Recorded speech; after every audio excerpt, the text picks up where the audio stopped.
안녕하세요. 오늘 우리가 함께 살펴볼 책은 바로 역대상입니다.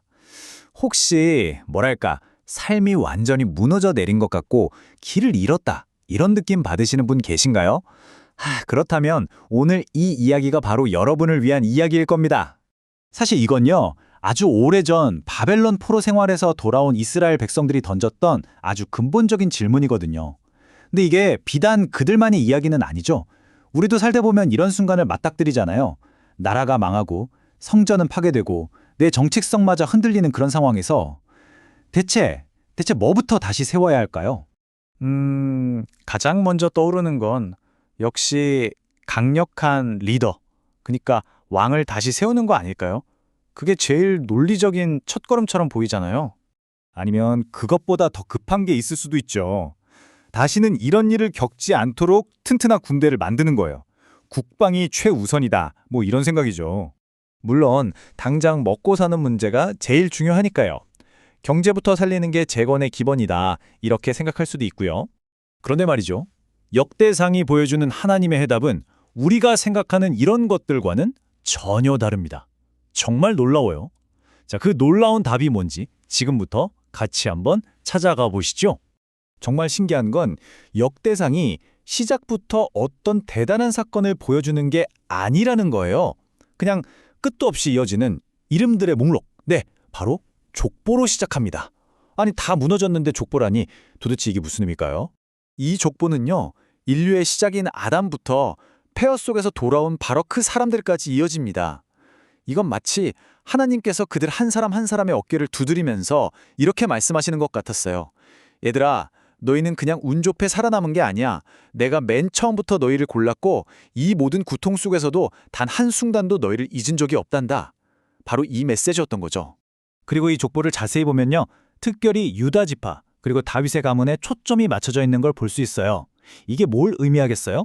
바로 구원자, 즉 메시아를 보내시겠다는 하나님의 약속이 이 모든 절망 속에서도 여전히 살아있다. 이걸 아주 강력하게 선포하는 겁니다.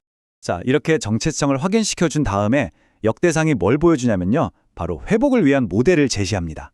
그 모델은 바로 왕이에요.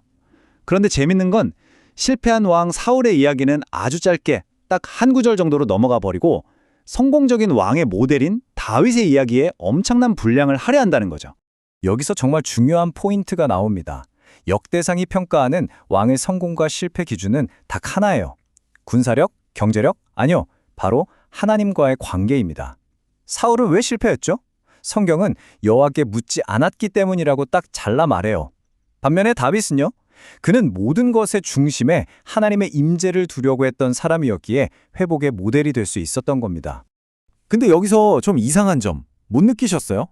역대상을 보면 우리 모두가 아는 다윗의 그 치명적인 죄, 밧세바 사건 같은 것들이 거의 언급되지 않아요. 왜 그랬을까요? 다윗을 미화하려고? 아니요. 이 책의 목적은 완벽한 영웅을 보여주는 게 아니에요. 그보다는 절망에 빠진 백성들에게 이렇게 하면 회복될 수 있다는 그 모델 자체를 보여주는 데 집중하는 거죠. 그 회복의 핵심이 뭔지 가장 잘 보여주는 사건이 바로 언약궤를 옮기는 장면입니다. 다윗은 알았던 거예요. 이 나라의 진짜 중심은 화려한 왕궁이 아니라 바로 하나님의 임재 그 자체라는 걸요. 그래서 처음에는 자기 생각대로 인간적인 열심으로 언약궤를 옮기려다 큰 실패를 맛보죠. 하지만 거기서 배우고 두 번째에는 철저하게 하나님이 정해주신 방법대로 순종합니다. 그 결과가 뭐였을까요?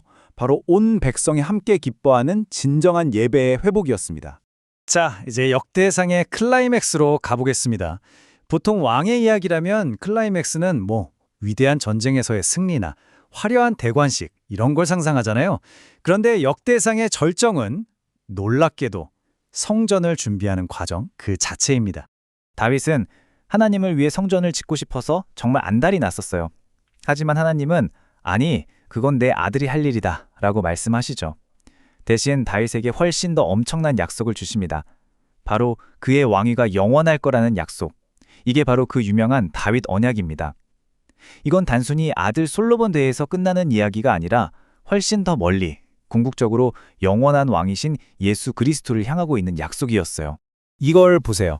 역대상이 다윗의 통치 이야기만큼이나 어쩌면 그 이상으로 성전을 준비하는 과정에 엄청난 분량을 쏟아붓고 있습니다. 이게 뭘 말해줄까요?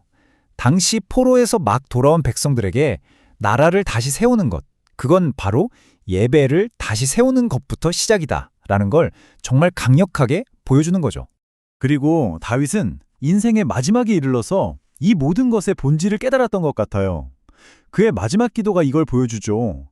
부와 귀가 다 주님에게서 오고 모든 사람을 크게 하고 강하게 하는 것이 다 주님의 손에 있습니다. 결국 왕인 나도 이 모든 부와 명예도 전부 다 하나님으로부터 온 것이라는 고백입니다. 자, 그럼 이 긴 이야기를 정리해 볼까요? 역대상이 절망에 빠진 백성들에게, 그리고 오늘 우리에게 정말 하고 싶었던 말은 대체 뭘까요? 첫째, 너희의 정체성을 잃지 말라는 겁니다. 둘째, 삶의 중심을 하나님께 두라는 거죠. 셋째, 다른 무엇보다 예배를 먼저 회복하라는 것. 그리고 마지막으로 진짜 왕이 오실 거라는 그 약속을 기억하라는 겁니다. 보세요. 눈에 보이는 성전은 무너졌을지 몰라도 하나님의 약속은 절대 무너지지 않았어요. 인간왕은 사라졌어도 그들을 구원할 진정한 왕에 대한 소망은 여전히 살아있었던 거죠. 결국 역대상이 말하는 이 모든 것, 족보를 통한 정체성, 다윗을 통한 왕의 모델, 그리고 그토록 중요했던 성전까지. 이 모든 퍼즐 조각은 단 한 분, 바로 다윗의 자손으로 오신 영원한 왕이자 무너지지 않는 참 성전 그 자체가 되신 예수 그리스도를 향해 맞춰지고 있었던 겁니다. 자, 이제 이 질문이 우리 각자에게 돌아옵니다. 만약 지금 내 삶이 마치 포로기에서 막 돌아온 것처럼 폐허가 된 상태라면 내 삶의 진짜 중심은 지금 어디에 있나요? 그리고 그 무너진 터전 위에서 내가 가장 먼저 다시 세워야 할 것은 과연 무엇일까요?